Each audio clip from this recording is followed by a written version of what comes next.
everybody, welcome back to the Sports Weekly podcast. My name is Katie Schaefer, sports editor, and I'll let my co-host introduce himself. I'm Ford Griffith, the assistant sports editor. So we just came back from a beautiful win, the Cyclones versus Iowa. It was a 16-13 win to a sold-out stadium last Saturday. Today is currently Wednesday, September 10th. But this was a phenomenal game, in my opinion. I think our playmaking abilities are just beautiful. Yeah, I mean, the overall game, I don't know if I would call beautiful, just because of the turnovers, the penalties, just everything. It kind of produced a classic Cy-Hawk game, but in general, I'd say that the way that Iowa State won the game was beautiful. Yes, it was a repeat last year. A little bit deja vu, with kicker Kyle Conradi kicking a 54-yard field goal. Although it was different timestamps than last year, it's the same distance. And I would like to say I really seen him improve, because last game during the Cy-Hawk, he did miss his first field goal. And this year he went 3 for 3, so that's a great improvement. Yeah, he has been, I guess, kind of just like somebody that the Cyclones can really rely on, lean on in those big moments. Obviously, we saw the 63-yarder against South Dakota, and then 54-yarder beat Iowa this year and last year. He's really improved. I mean, he won walk-on of the week this past week, and yeah, I mean, he's been playing really well. Yes. Also, with the fact that we're going for it on our fourth downs is super impressive, and I think just kind of shows how much trust we have in him when he's put in that position. I would also like to point out Rocco, I guess, team leader. He did a beautiful job last game against South Dakota. But for this one, it was a little iffy for me. Yeah, I mean, I think that it's tough because, I mean, playing against Iowa, it's always a game where neither offense looks that good. The quarterbacks struggle a little bit, but he still threw for 134, did what he needed to do. I mean, he was, despite the stats not looking like it, he was still that leader that the Cyclones need. You can tell that they really trust him as well. There are also some shots that he took, really good balls, really good passes to some tight windows, receivers that didn't look open but should have been caught. So I think that his stats don't totally reflect the game that he played. I think that he played a lot better than 134 yards. I know there was one ball to Dominic Overby that would have gone for a first down, and he dropped it. But yeah, I mean, Rocco, really consistent. He's been a very steady player for the Cyclones. Yeah, and I think it's really interesting how heavily he relies on his tight ends. I mean, Iowa State's passing attack is lethal, but especially with 4 different tight ends, and whether one is on the field or all 4 is super great. We have Benjamin Brahmer, who has been extremely reliable. He had 1 touchdown and 18 receiving yards, and I think we're only seeing him. I feel like he's one of my favorite players to watch, just because he's always doing something on the field. Yeah, I mean, we saw last year it was all Jaden Higgins, Jalen Nolan. This year it's all the tight ends. It seems like, obviously there's some guys making big, deep plays, but the tight ends are Rocco's favorite target. And Bramer against South Dakota, 2 touchdowns. This one, 4 catches, which led the team, and then 18 yards and a touchdown. The only offensive touchdown for the Cyclones in this game. So yeah, he's just been a consistent guy with good hands for Rocco, like very trustworthy. There was an early out route that went for first down on 3rd down, and the touchdown, just in those moments where you need a first down or you need a play, it seems like the offense is going to Bramer. Yeah, and same with Burkle. He did not make a touchdown, but he had 33 receiving yards and 46 rushing yards, which was more than Ben. And he caught a tipped pass meant for Xavier Townsend, which was phenomenal. Yeah. Gabe Burkle, he made 2 of, I would say, the most important, crucial catches of the game. So that tip pass that you mentioned, I also saw a video. I didn't know that it was tipped at the line of scrimmage originally. So it got tipped twice by an Iowa defensive lineman and Xavier Townsend.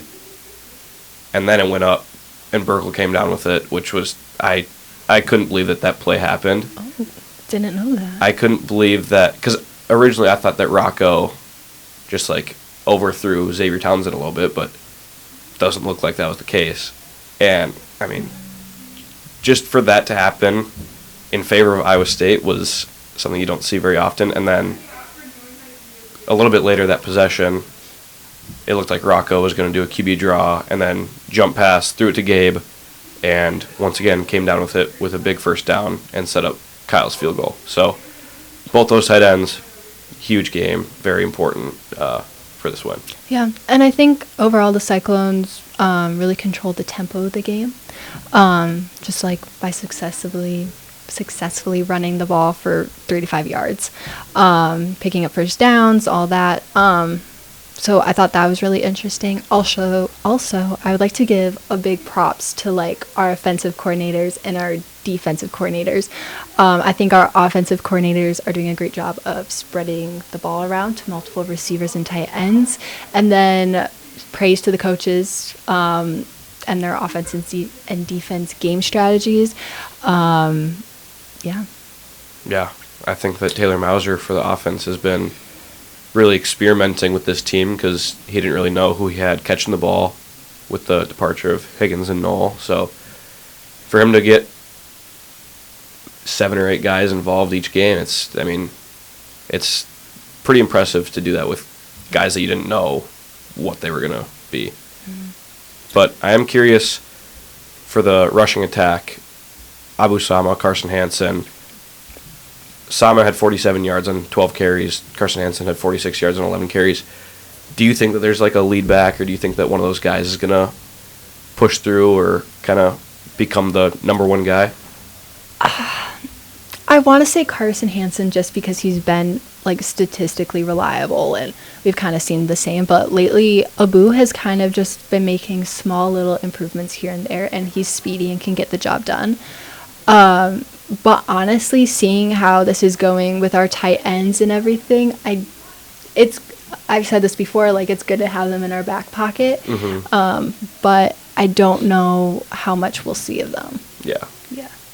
I think the passing attack is where the Cyclones can really hurt opponents, but when Carson or Abu can break off a 10, 15-yard run, and then I'm sure at some point in the season they'll break one off for 50 or 60, but if they can consistently get 5-yard carries and then have a 10-yard carry, it's just like it's going to make the offense that more dangerous. Mm-hmm. And then heading into our defense, this was a great game defensively for us, and it just made me so much more confident in our team. One, we had Jeremiah Cooper, who stole his 8th career interception, which was beautiful.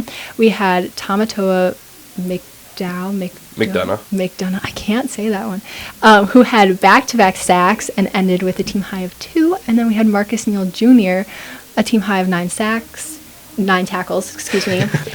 He is just phenomenal. Like, I've never felt so confident in our defensive abilities. Yeah, Marcus Neal, I'll touch on him first. He's been a monster. It feels like, I said this, I'm going to sound like a broken record. I said this after the Kansas State game. Feels like he's involved in every play defensively. I mean, he's making tackles. He's getting in pass breakups. He's really, I think he'll rise on people's, like, I guess, I won't get too ahead of myself and say draft boards, but I think that he's the type of player that could be an NFL draft prospect when that time comes around. Jeremiah Cooper, another guy who, that interception, he's had seasons or he had a season his sophomore year where he had, like, I'm pretty sure 5 or 6 interceptions. So we know he can do that. And that one came at such a great time. I know against South Dakota, Jameson Patton had an interception that was at a very good time and kind of flipped the script where South Dakota was driving, but then that happened and South Dakota didn't score the rest of the game. Jeremiah Cooper's, Iowa State couldn't get in the end zone, and then Coop got the interception, and the Cyclones went down and scored a touchdown to Benjamin Bramer. So the Cyclones are turning the ball over when they need to, when it's crucial, and that's important. And then like you said, Tomato McDonough, he's who I thought was going to be the newcomer of the year. And this game, that last drive where he sacked Gronowski twice was, I mean, the stadium just erupted. And I think it's funny because everybody is saying, like, this is his breakout game, but he's just like, no, like, this is just what I do, and I'm only here to grow more. Mm-hmm. So that's really interesting. Anything else you want to touch on? Yeah, I mean, I think another player that is important to talk about is Dominique Orange. Mm-hmm. I mean, he, obviously, like we mentioned last week, doesn't always show up in the stat sheet. This week he did. He had 6 tackles, three of them solo tackles, and like every play he's taking on 2 or 3 Iowa offensive linemen, which once again clears up the gaps and makes it easy for other players to make plays. So yeah, I mean, he's a huge big time player. Yeah, our defense finished overall having 64 tackles, which is crazy. And I think if you look on the stat sheet, everybody had at least one except maybe one person, which is insane. So I think we've improved there. Yeah, for sure. It's similar to last week against South Dakota, where it feels like everybody is making a play on defense. Where, I mean, everybody's showing up, everybody's making contributions where they can. So definitely important to have that depth. Yeah. And then one more thing I would like to say is our O-line is amazing. And then for just like sustaining the interior to allow Rocco time to go through his passing progressions is phenomenal. Yeah, I think because we saw it against Kansas State where Rocco got sacked, 4 times? Mm-hmm. And the past 2 games, it feels like Rocco is just comfortably sitting back there, being able to go through all of his reads. Goes from the first progression, if that's not there, he can go to the second. He doesn't need to rush things. He can take his time, look at all the guys that are open, and I mean, that's something that makes him a better player, is if he has time. So yeah, definitely big on the offensive line, big on them improving throughout the year. So yeah. Okay, so Iowa State will play Arkansas State on Saturday, September 13th at 3 p.m. The game will be played at the Centennial Bank Stadium, which is in Arkansas, and will be watched on ESPN. But this will be the second time these two teams have met. The team did travel to Ireland, but I guess this is like an early road test for Iowa State. And the last time these two teams met, the Cyclones won 52-7. Yeah, I'm expecting it to be similar to that first matchup. I know a lot of people are calling this a trap game where Iowa State has taken down 2 Power 4 opponents, including Kansas State and Iowa.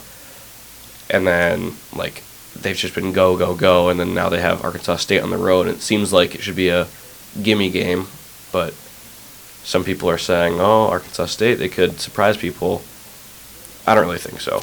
I think Iowa State's going to blow them out of the water. Yes, especially since seeing how great our team has been, this feels like a fluffer game, if you will. Fluff game. Yeah. I mean, Arkansas State's quarterback, Jalen Rayner, threw for 345 yards and 3 touchdowns against Southeast Missouri State.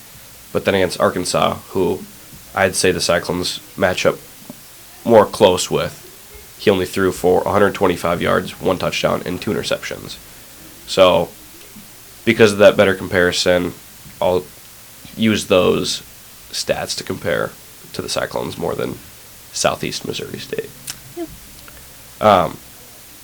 Arkansas, against Arkansas State, ran for 323 yards and 2 players who had runs of 50-plus yards. So I think this is a game where Abu and Carson Hansen can really shine, and one of them could potentially break through and like take that clear number 1 spot. Mm-hmm. Yep. But against Arkansas State, Arkansas's top rusher was their quarterback, who had 151 rushing yards. So I know we saw Rocco take read option and take it himself a few times where he gets to run the ball, but I think this is another one where offensive coordinator Taylor Mauser can kind of reach into his goodie bag of plays and run some more designed runs for Rocco and see if he can get loose a little bit. I know he hasn't been able to get to the open field and run that much himself, but I think that'll be fun. But yeah, I mean, do you have any like predictions on what players might be the top players or shine in this game? Kind of what you said. I would love to see Abu and Carson maybe give those tight ends a little break. But, great to rely on. Again, I'm expecting a lot more from our defense now, just because seeing what they can produce and come on the field with. Love to see that. And then I would like to see Chase Sowell just a little bit. He did play a little bit last game. Didn't really do much.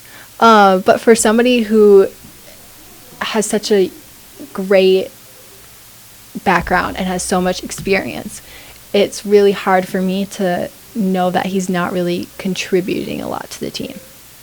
Yeah, I think that Taylor Mauser has said, like, you guys haven't even seen Chase Sowell yet. Mm-hmm. You're going to be surprised when you do.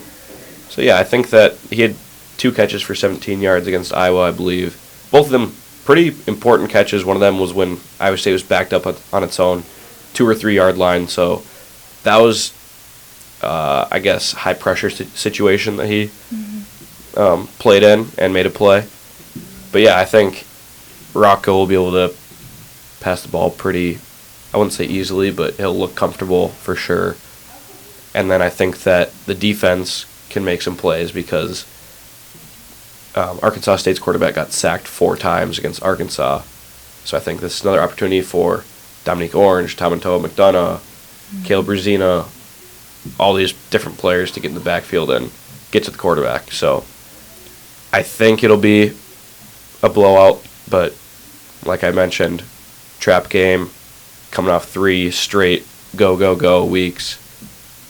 We'll see what happens. Yeah, I'm expecting a blowout game too. I feel like it would be great to see our second string back on the field. That would be really fun to see. And also, I feel like this game might be a big breakout for many players, just seeing the stats line up. Also, though, the game is going to be played when it's 103 degrees outside, which is insane. Yeah. So that's going to be interesting to see. I'm not, like, too worried about it, but, like, again... No, yeah. Yeah. That definitely is a factor. I remember a few years ago, I guess probably like 4 years ago at this point, the Cyclones played at Baylor when it was super hot out. And for some reason, Baylor got to have like tents and fans on their side, and then Iowa State didn't, which obviously is like, that doesn't seem very fair. But I bet that the sideline will be fully equipped with air conditioning units and tents to provide some shade.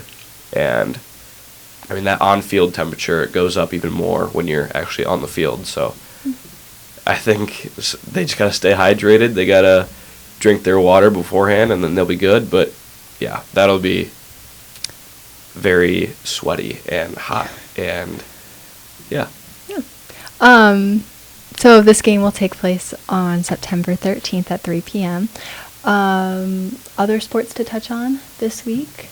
Yeah, volleyball lost their first match and their first 3 sets. Going into the game against Northern Iowa, they were 5-0 and had won all 15 sets, and they lost 3-1 to Northern Iowa. And then soccer beat North Dakota 4-0. Yeah, on Sunday, and then now they're going into playing UNI tomorrow, Thursday the 11th at 4 p.m. So that's going to be fun to see, especially since volleyball just lost to UNI. And then we have golf for men's. They tied for 4th, and then now they have the upcoming Bearcat Invitational from September 15th in Cincinnati, Ohio. And then for women's golf, they got 3rd, which was very interesting. And then they have their upcoming meet game in the Schooner Fall Classic in Oklahoma from September 20th through the 22nd. Yeah, should be exciting. Yeah. So thank you all for watching. Please like, subscribe, comment, share, and we will see you next week.